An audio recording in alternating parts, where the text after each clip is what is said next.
Bonjour à tous mes chers amis footballistiques, qu'est-ce que vous dites aujourd'hui? Alors moi ça dit qu'aujourd'hui je vais vous parler de cette troisième journée de l'Euro 2024 avec trois beaux matchs à l'affiche de ce dimanche 16 juin. Donc j'ai pas commenté tout ça en direct parce que ce week-end c'était mon anniversaire. Et donc ça a été assez festif, il m'a fallu un petit peu de temps pour revisionner les matchs sur Ovio que j'avais pas eu le temps de regarder en direct. Mais voilà, je suis désormais à jour et on va commencer par débriefer le premier match de la journée euh, qui opposait la Pologne face aux Pays-Bas, qui s'est soldé donc par une victoire 2-1 des Pays-Bas dans un match assez compliqué pour euh, nos amis hollandais qui ont eu du mal de trouver, de trouver le chemin de cette victoire face à une Pologne sans bien sûr l'attaquant vedette actuellement blessé qui devrait rentrer dans la compétition un peu plus tard, Robert Lewandowski, on ne le présente plus. Et puis il y a ce fameux gardien Szczęsny, gardien de la Juventus qu'on connaît quand même aussi assez bien, avec le milieu de terrain, ce fameux joueur Zelinski aussi qu'on a suivi pendant quelques années du côté du Napoli. Du côté des Pays-Bas, c'est quand même une équipe qui est très intéressante. On retrouve le gardien Verbruggen, qu'on a très très bien connu en Belgique, qui a défendu les cages d'Anderlecht euh, les dernières saisons, et qui désormais est en train de percer, 21 ans, et qui aujourd'hui nous a sorti une masterclass. Si la victoire aujourd'hui revient aux Pays-Bas, c'est en grande partie grâce à la prestation de Verbruggen qui nous a sorti vraiment des arrêts plus que déterminants et c'est très très impressionnant. Ça a peut-être été un petit peu le maillon faible de ces dernières années au niveau des Pays-Bas, ça a été le poste de gardien. Depuis le départ de Van der Sar, les Pays-Bas n'ont jamais réussi à trouver un gardien vraiment stable. Ça leur a toujours fait défaut. Mais là, on dirait qu'avec Verbruggen, ils ont trouvé ce portier qui risque de tenir les cages des Hollandais pendant longtemps. Puis on retrouve cette défense qui est quand même exceptionnelle avec Ake, Van Dijk, Dumfries et De Vrij. C'est quand même du costaud pour aller perturber cette défense. Et puis devant, on retrouve des joueurs qu'on connaît bien avec Xavi Simons qui réalise une saison tout simplement magnifique du côté de Leipzig, Gakpo et Memphis Depay. Alors, j'ai envie de aussi mettre en avant dans ce match, c'est clairement Gakpo. C'est lui qui a foutu la zizanie dans ce match. Donc très très grosse performance et c'est lui qui vient égaliser.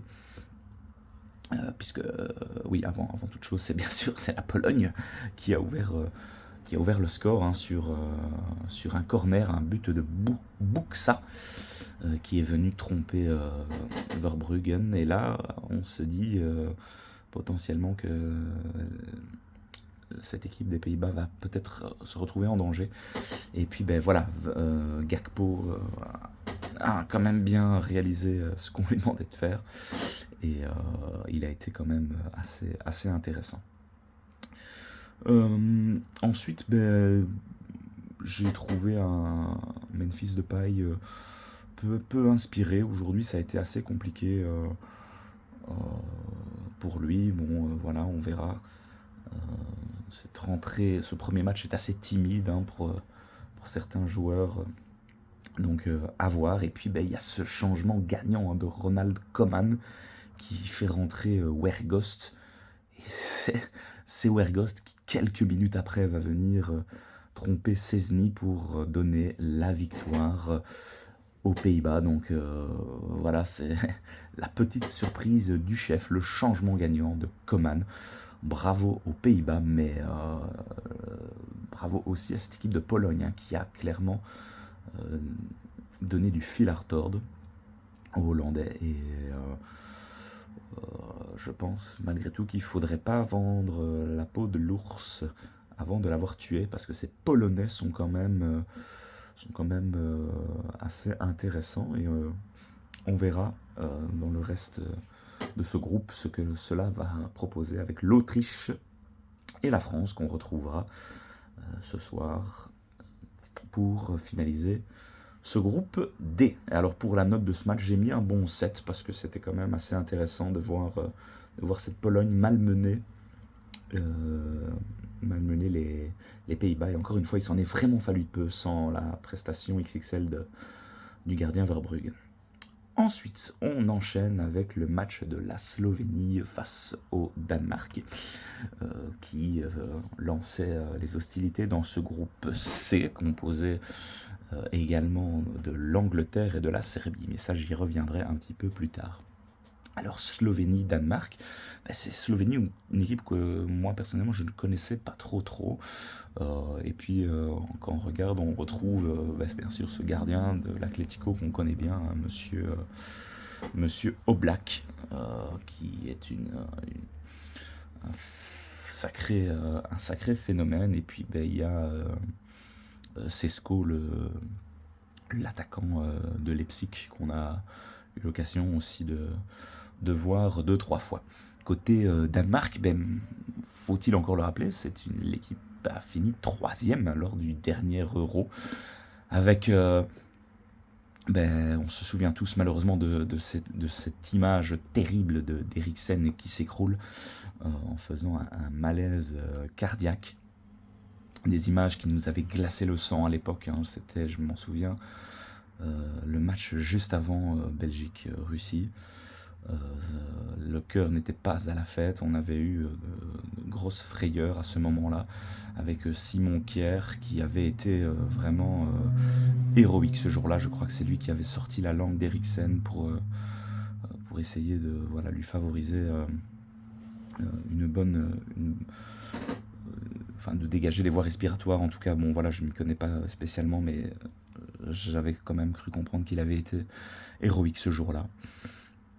Et c'est tout un symbole, puisque c'est Eriksen qui revient et qui va marquer le premier but de ce match. Enfin, c'est quand même... Le football est quand même magnifique, hein, quand on voit ce genre de moment. La joie d'Eriksen entouré de ces Danois, c'est vraiment splendide. Donc voilà, que dire. Félicitations au Danemark qui sort ce premier but dans ce match. Mais c'est sans compter sur la Slovénie qui va quand même essayer de revenir petit à petit, et ils vont nous sortir une deuxième mi-temps qui sera vraiment plus qu'intéressante, avec un poteau venu d'ailleurs, hein, justement de Sesko, qui va nous sortir une frappasse de loin super intéressante. Poteau, ça mène à un corner suivi de l'égalisation de Jansa, qui frappe ballon dévié et qui va tromper Schmeichel, le gardien d'Anderlecht. Donc voilà, le match se finira par ce score, le score de 1-1. Voilà, un match quand même assez intéressant, avec une équipe de Slovénie que j'ai quand même bien aimé. On les attendait pas, on voyait quand même une victoire du Danemark, mais ça reste la première surprise finalement de cet Euro. La Slovénie qui malmène le Danemark. On enchaîne ensuite avec le dernier match de cette soirée, l'entrée en lice de l'Angleterre, des hommes de Gareth Southgate, les Three Lions. Et puis voilà, on les donne quand même favoris pour cette compétition. C'est quand même un fameux noyau, hein, cette Angleterre. Quand on peut voir qu'ils n'ont pas pris Jack Grealish avec eux, c'est quand même fou. Et elle est belle, elle est très très belle, cette équipe, avec une attaque tonitruante menée par nul autre que, s'il fait un bon Euro, ce sera lui le Ballon d'Or, Jude Bellingham. avec Phil Foden, Bukayo Saka et Harry Kane. Imaginez cette attaque tonitruante, hein. Vous avez encore des mecs comme Palmer qui sont sur le banc, donc c'est super, super intéressant. Une très très belle équipe anglaise avec Rice, Arnold en milieu, Def, Mainu qu'on avait pu découvrir face au match contre la Belgique. Donc le match commence et puis qui d'autre pour ouvrir la marque que Jude Bellingham sur un magnifique centre, hein, de Bukayo Saka. Victoire 1-0 donc des Anglais. Première mi-temps maîtrisée des Three Lions avec un Bukayo Saka qui a foutu le boxon, hein, sur son flanc droit. Très très intéressant. Mais cette équipe serbe, c'est clairement pas des manchots et on retrouve quand même des joueurs très intéressants avec un duo d'attaque incarné par Mitrovic et Vlahovic. Et le maître à jouer de cette équipe, Milinkovic-Savic, très très intéressant aussi. Et puis ils ont eu quand même quelques occasions, hein, et ce Mitrovic, il est vraiment, c'est un diable. Il a tenté de malmener Stones, hein, pendant une très très bonne partie de cette deuxième mi-temps. Finalement, les Anglais s'imposeront quand même, mais pas dans une très très grosse partie, hein, clairement. On pouvait s'attendre à ce que les Anglais déroulent sur un score fleuve, mais ça n'a pas du tout été le cas.